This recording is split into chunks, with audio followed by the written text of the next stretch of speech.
What's up, guys? Chris here again from Aquarium Conversations. Someone asked me the other day, which tank am I most proud of? Which one do I appreciate the most? I often come to this tank right here.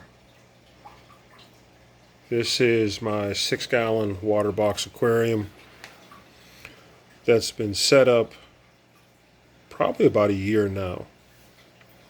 When I got into this hobby, I was fascinated by the Planet Tank, this essentially underwater garden that would often imitate forests, lakes, streams, jungles.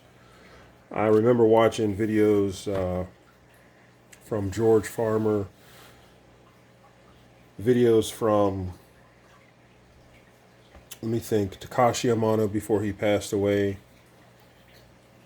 And it seemed like such a foreign language to get tanks to essentially flourish and plants to grow and this essentially self-sustaining ecosystem to thrive.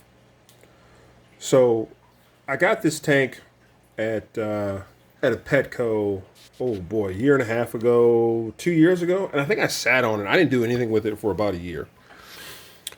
Probably because I knew this tank, if done right, would look awesome.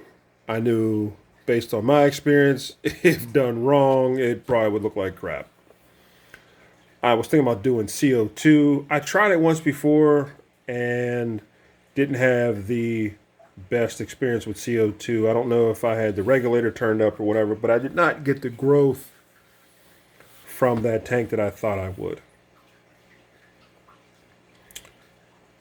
Then I decided, and actually that tank was here on my banister, that separated my kitchen from my dining room.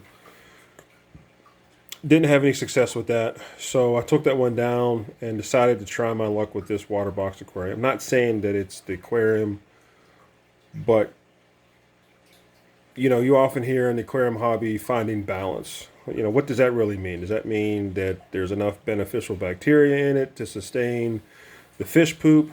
Does that mean that there's enough stocking in there so that the stock is not producing more waste than essentially what the tank can handle, or your filtration? What does that really mean? Does that mean that there is enough plants in there to help filter? If you're going to do live plants, does that mean there's enough plants in there to help filter?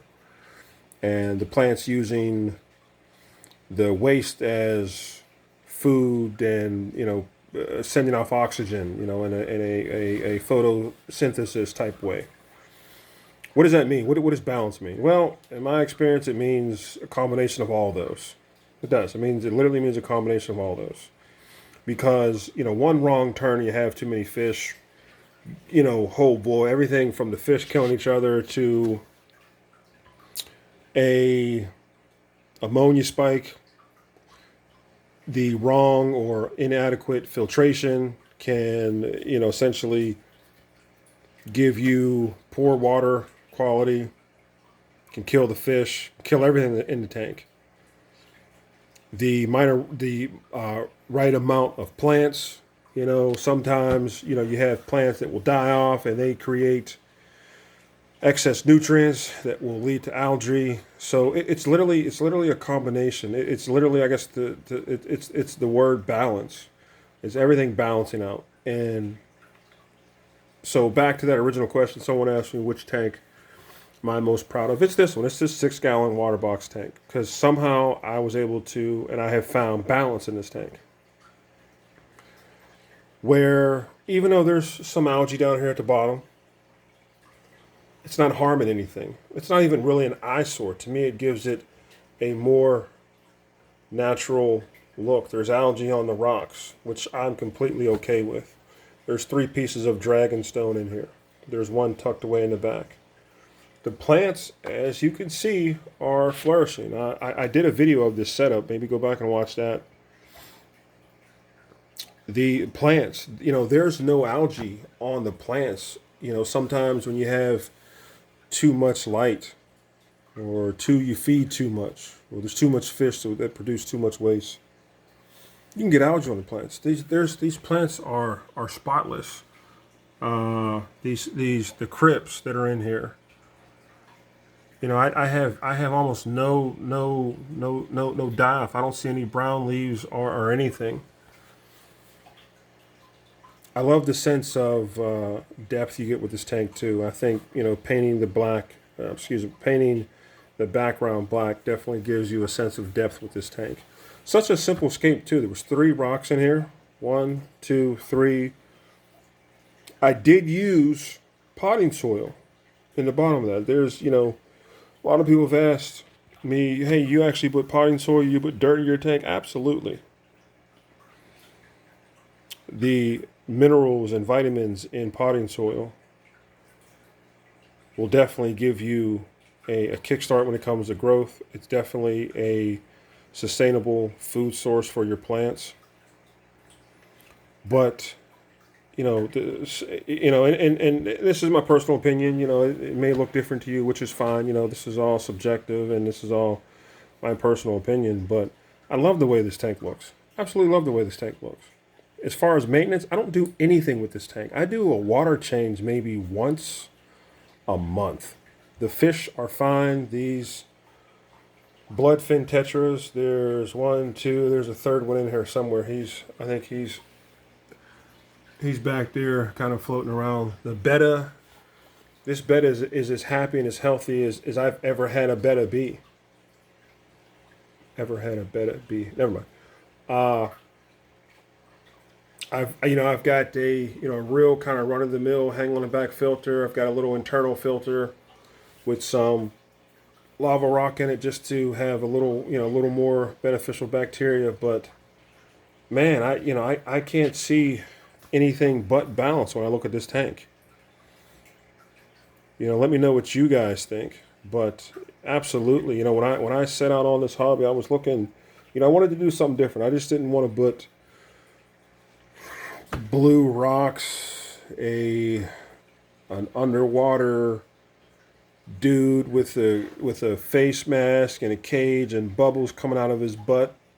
I didn't want to do the little treasure chest with the bubble. I didn't want to do anything. I wanted to do something different. So I really started looking at Planet Tanks, and man, there's so many awesome examples out there on YouTube to watch and learn. And I mean, there's levels to this stuff. When you start talking about substrate, and man, I watched a guy the other day. He had seven different layers of substrate, which were all different mineral and vitamin sources. He used things like clay, which is high in iron, that gives you, plants a more red color.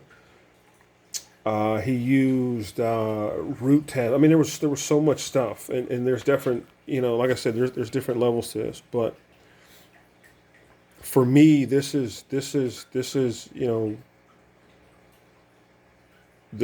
tank I'm most proud of, because it absolutely has flourished. The plants, like I said, if you can go back and watch that video when I set it up. The plants, I've had to trim a couple back and replant them, and they've taken off. I'm probably going to have to retrim some more. I mean, look at the size of this crip. Let me back up. That's my hand, and I've got relatively large hands. And you can see this crypt in the leaves. And again, there's no algae on any of them. Like everything is doing well. Everything is sustaining itself. The Anubias, I love the Anubias. This is that Anubias Nana Petite, and I love just kind of how, like, I planted it in the rocks, and then some of it broke away and just found places to stick. There's a little piece way back in there that I actually absolutely love. So yeah, this is definitely the tank I'm most proud of. Let me know what you guys think. Share with me what tank you have set up that you're most proud of. Let me know why. Any comments or criticism or questions, guys, please feel free to leave them down below. And as always, I will talk to you guys down the road. Bye.